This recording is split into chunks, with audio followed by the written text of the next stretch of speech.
Belə bir sual paylaşmışdıq. Kazettaya aiddir. Yəni Səfirlər əsərindən dərslikdə verilən kazetta hissəsinə. Tam cavab. Yəni burada 5 dənə fikir var. Bunlardan birini və ya bir neçəsini seçmək lazımdır.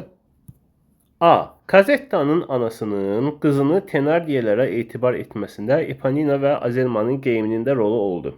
Burada niyə Tenardiyelər gedir? Çünki o familiyadır. Bu doğru fikirdir. Çünki anası baxdı o uşaqların geyim keciminə, səliqəsinə, belə deyək də, məmnun, xoşbəxt halına. Düşündü ki, mənim də qızıma belə baxar bu anam. Düzdür, əsas səbəb bu deyil də, əsas səbəb o idi ki, o körpəsi ilə iş tapa bilmirdi, işləyə bilmirdi. Amma bu geyimin də rolu oldu. Çünki o görsəydi ki, onlar da belə çirkli, necə gəldi geyiniblər, qızını ora etibar eləməzdi. Deməli, ananı götürürük.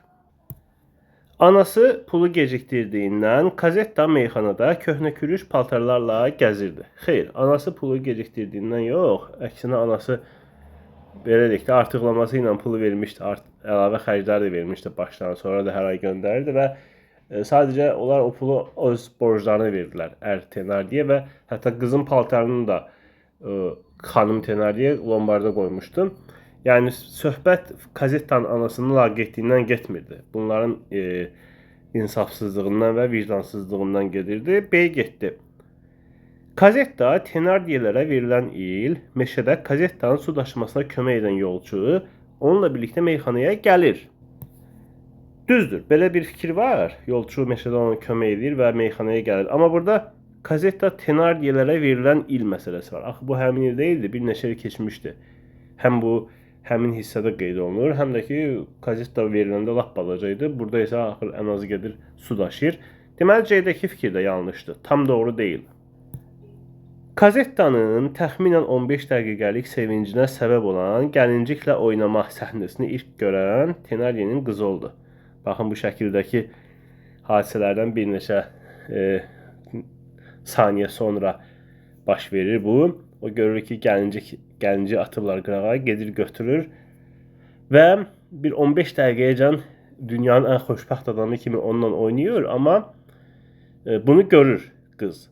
Amma qızdan qabaq yolçu görmüşdü bunu. Yəni o qız başlayandan, kazetta başlayandan ona baxırdı. O görmüşdü bunu. Başqa heç kim görməmişdi.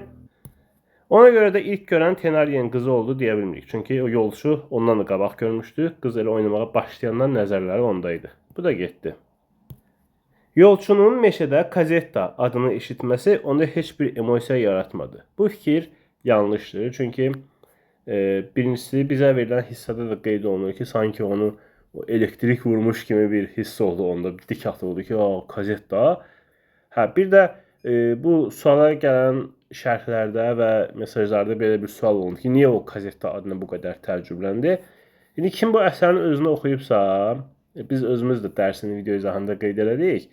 Bu gələn Jean Valjeandır. Jean Valjean Kazettanın anasının, yəni Fantinanın xahişi ilə gəlmişdi ki, Kazettanı aparsın. Hansı ki, Jean Valjean böyük bir adam idi, mer idi. Fantina adi bir qadın idi, belə deyək. Və o gəlmiş ki, Kazettanı aparsın, heç bu vaxtacan nə ana, nə Jean Valjean bilmirdilər. Kazetta belə acınacaqlı vəziyyətdədir burada. Və gəlib görəndə ki, meşədə özü boyda vedrə ilə su daşıyır, əynində köhnə paltarlar və biləndə ki, bu qız elə həmin Kazettadır. Ona görə o emosiyanı verdi ki, bu Kazetta o imiş, hələ bu qız. Bu qız Kazettaymış. Ona görə də Kazetta adını eşitməsi onda heç bir emosiya yaratmadı fikri yanlışdır. Və yeri gəlmişkən meyxanadan götürür, aparır Kazettanı. Düzdür, orada ər Tenardiyə yenə bir dəfə pul götürürsə, hər gün yenə pul götürmək istəyir, mane olmaq istəyir, amma aparır. Və Kazettanın həyatı ondan sonra tam mənası ilə desək 180 dərəcə dəyişir.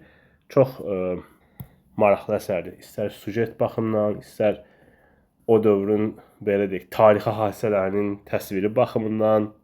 Bir də ki, bildiyimiz tipik romandır da, yəni Jean Valjean'ın 19 yaşından ölümünə qədər bütün həyatı təsvir olunur. Həyatı ilə yanaşı ətrafındakı insanların da həyatı, o dövrdə olan insanların həyatı, plus tarixi hadisələrə nə qədər yer verilir. belə deyək də, Paris kanalizasiya sisteminin necə tikilməsinə qədər gedib çıxır. Yəni belə hər tərəfli şəkildə irəliləyir əsər.